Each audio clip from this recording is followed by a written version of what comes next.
This is my recap of The Real Housewives of Beverly Hills, Season 4, Episode 18, The Kids Are All Right. This was a difficult episode for me to watch.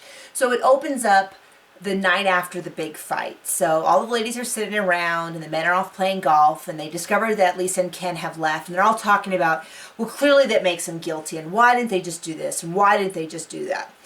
And it was really hard for me to watch because I know how devastated Lisa is. For her, this came out of nowhere. And the most shocking was that kind of Brandi was behind all this. So she had no idea this was happening.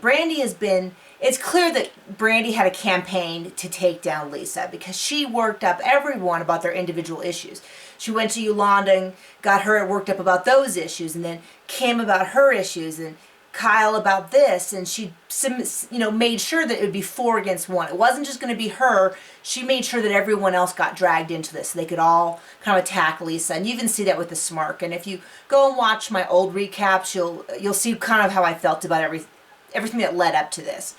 But the point is right here, Lisa's devastated. We see her talking to Carlton about how hurt she is. She's not angry, not frustrated.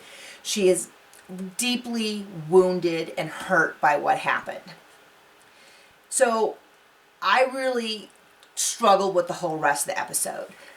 My analogy for this is if you went to lunch with someone and right off the bat they screamed at the waitress until she cried and ran off, and then they wanted to have a nice lunch with you, you would be like, are you kidding? Just get me out of here. I don't want anything to do with you. And that's how I felt about this episode, which is really a shame because any other time that these scenes had appeared like earlier in the season, I would have loved them. So the rest of sort of the episode was Brandi giving a car to her dad, Yolanda taking Gigi to New York for her moving in for college and work, Kim taking Kimberly down to UC San Diego to move into her dorms, and I had a friend who went there, and that's exactly how they look.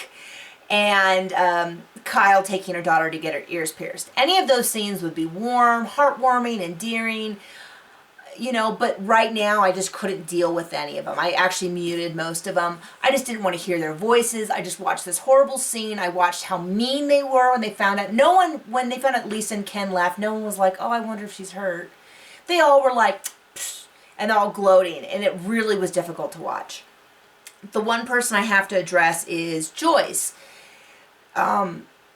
It felt like what she was saying and what her husband was saying was really unfair in the moment, but they didn't have any background. Brandi hadn't approached them about, or approached Joyce and started spreading this gossip. I don't know whether that was just because Joyce was unavailable or whether that was a strategic move on Brandi's part, because Joyce has been pretty upfront with people repeatedly throughout the season. When they have a problem with someone, she's been a person to say, well, you need to go talk to them. If you have a problem with them or a concern, you need to speak to them. Like, I'm not going to get in the middle of it. So maybe that was a choice. Maybe it was that she was unavailable. I have no idea. But I do know that Joyce didn't know anything. And now she says, having seen the season and having experienced the whole spectrum of what happened, she said that she was wrong. Which, big kudos to Joyce, because no one ever wants to admit they're wrong. I mean, that's a human failing. So I was really impressed with how she's kind of handled this situation. And I'm seeing a lot of people really warming up to Joyce because of this. Same with Carlton. I'm seeing a lot of people warming up to Carlton because when push comes to shove and these big issues, she does care. Like these minor things, not as big of a deal, but these big things, at least for a lot of people, Lisa, she does care and seems pretty sensible. So I am ready for the season to be over. I'm ready for the Real Housewives of New York. It's just, this season has just felt cruel. There's a difference between two ladies kind of bumping heads or getting frustrated. Like, I have people that I've bumped heads with, and I would say they're frustrating encounters and I get angry, but they're not like this. And then I've had the other kind where it's really someone coming down on you and it breaks your heart. And I don't mind watching the dramatics when there's strong emotions or when people are fighting or anything like that. I do not want to see someone completely devastated, which is where we're at right now. Or I don't want to see, the word bully, we don't like to use that a lot, but when you see a big group of people kind of gang up on one person and that person's really hurt by it, That's not fun to watch. That's a little too real, I think, for most of us. That's just a little too intense. Like, we want to see people fighting over who bought what shoe first or something like that. So, anyway, we've almost made it to the end of the season, and I hope to see you next week. Bye.